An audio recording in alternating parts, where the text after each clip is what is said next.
കരൂർ ദുരന്തത്തിൽ വിജയോട് സിബിഐ ചോദിച്ചത് 90 ചോദ്യങ്ങൾ. ഇന്നലെ നൽകിയ മൊഴി വിജയ് ഒപ്പിട്ട് നൽകി. കേസിൽ തുടർന്നും വിജയുടെ മൊഴി രേഖപ്പെടുത്തും. ഡൽഹിയിൽ നിന്ന് വിജയ് ചെന്നൈയിലേക്ക് പുറപ്പെട്ടു.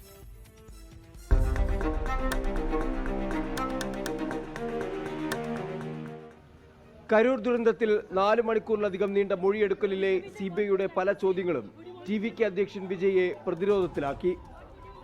90 ചോദ്യങ്ങൾ അടങ്ങിയ ബുക്ക്ലെറ്റാണ് വിജയ്ക്ക് നൽകിയത്. ഉത്തരങ്ങൾ ഇംഗ്ലീഷിൽ രേഖപ്പെടുത്താൻ സ്റ്റെനോഗ്രാഫറുടെ സഹായം വിജയ്ക്ക് നൽകി. മൊഴി പൂർത്തിയാക്കിയ വിജയ് അത് വായിച്ചു നോക്കിയ ശേഷം ഒപ്പിട്ട് സിബിഐക്ക് നൽകി. DSP റാങ്കിലുള്ള സിബിഐ ഉദ്യോഗസ്ഥരാണ് വിജയുടെ മൊഴിയെടുത്തത്. നൽകിയ ചില മൊഴികളിൽ വ്യക്തത കുറവുള്ളതിനാൽ വീണ്ടും ഹാജരാകാൻ സിബിഐ വിജയോട് ആവശ്യപ്പെടുകയായിരുന്നു. പൊങ്കൽ ആഘോഷമായതിനാൽ മറ്റൊരു തീയതിയിൽ ഹാജരാകാമെന്ന് വിജയ് അറിയിച്ചതോടെ അത് സിബിഐ അംഗീകരിച്ചു. റാലിയിലെത്താൻ എന്തുകൊണ്ട് വൈകി? അപകടം നടന്നപ്പോൾ എന്തുകൊണ്ടാണ് ഉടൻ വേദി വിട്ടത്? അപകടം തിരിച്ചറിഞ്ഞിട്ടും പ്രസംഗം തുടർന്നത് എന്തുകൊണ്ടെന്ന ചോദ്യങ്ങളാണ് വിജയെ പ്രതിരോധത്തിലാക്കിയതെന്നാണ് അദ്ദേഹവുമായി അടുത്ത വൃത്തങ്ങൾ പങ്കുവയ്ക്കുന്നത്. ഇന്ന് ഡൽഹിയിൽ നിന്ന് ചെന്നൈയിലേക്ക് വിജയ് മടങ്ങിയെങ്കിലും കുരുക്കിപ്പോഴും അഴിഞ്ഞിട്ടില്ല.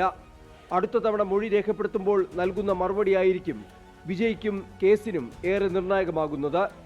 24 ഡൽഹി. ലോകത്തെവിടെയായാലും ഏത് സമയത്തും 24 വാർത്തകളും ഓഗ്മെന്റഡ് റിയാലിറ്റി പാക്കേജുകളും എക്സ്പ്ലെയിനറുകളും വിശദമായി കാണാൻ ഞങ്ങളുടെ യൂട്യൂബ് ചാനൽ നിങ്ങൾക്ക് സബ്സ്ക്രൈബ് ചെയ്യാം.